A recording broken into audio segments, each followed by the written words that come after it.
En 1943 hay un golpe de Estado nacionalista que derriba a uno de los presidentes de lo que fue llamada la década infame, que dura más de 10 años en realidad, y se llamaba década infame porque las elecciones eran fraudulentas, la gente en realidad no votaba.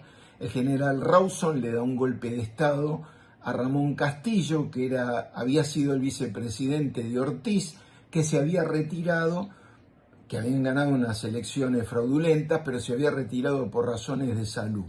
El objetivo del golpe de Estado era prevenir a la Argentina del comunismo que se estaba expandiendo en toda Europa. Se estaba haciendo muy fuerte el comunismo. Para 1943, el oficialismo y la oposición se disputan el apoyo del ejército como forma de asegurar la continuidad del régimen o de terminar con él. Los radicales ofrecen al general Pedro Ramírez, quien se desempeña como ministro de Guerra de Castillo, la candidatura presidencial para las próximas elecciones, que se realizarían a fines de 1943. El presidente, en represalia, exige la renuncia del ministro Ramírez, pero Castillo ya ha perdido el poder real. Son ahora las Fuerzas Armadas las que manejan los verdaderos hilos del poder y reaccionan derrocándolo con un golpe de Estado el 4 de junio de 1943. Entonces es Pedro Ramírez quien lo sucede y el Ministerio de Guerra pasa a ser controlado por un grupo de oficiales que conforman la logia GO. Ven al comunismo como el gran enemigo del momento. Para evitar posibles protestas sociales contra el nuevo gobierno de facto, los militares toman medidas. Proscriben el comunismo. Persiguen la acción sindical y de los partidos políticos. Intervienen las universidades, cesantean a los docentes opositores y establecen la educación religiosa en las escuelas. Argentina no puede ni debe penetrar el comunismo.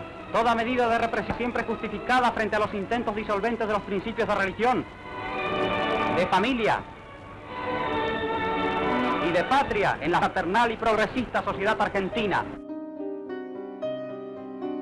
El argumento principal de las Fuerzas Armadas es el de evitar la instalación de un régimen comunista en la Argentina.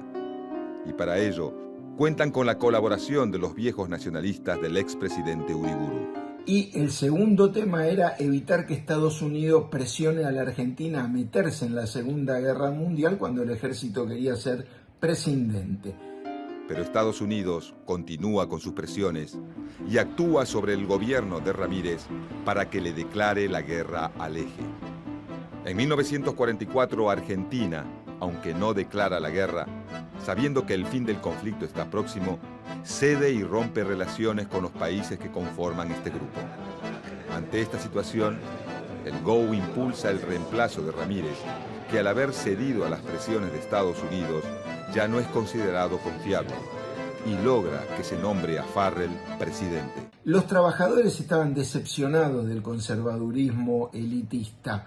Entonces en 1943 se da una situación extraordinaria para que vuelva la demanda de alimentos y Argentina empieza a crecer aplicando políticas de estímulo a la demanda agregada. El keynesianismo era lo único, no era una opción en ese momento, era una solución que había encontrado el economista inglés para preservar al capitalismo en todo el mundo. Es el salvador del capitalismo, diferente a como se suele pensar o decir que era un socialista.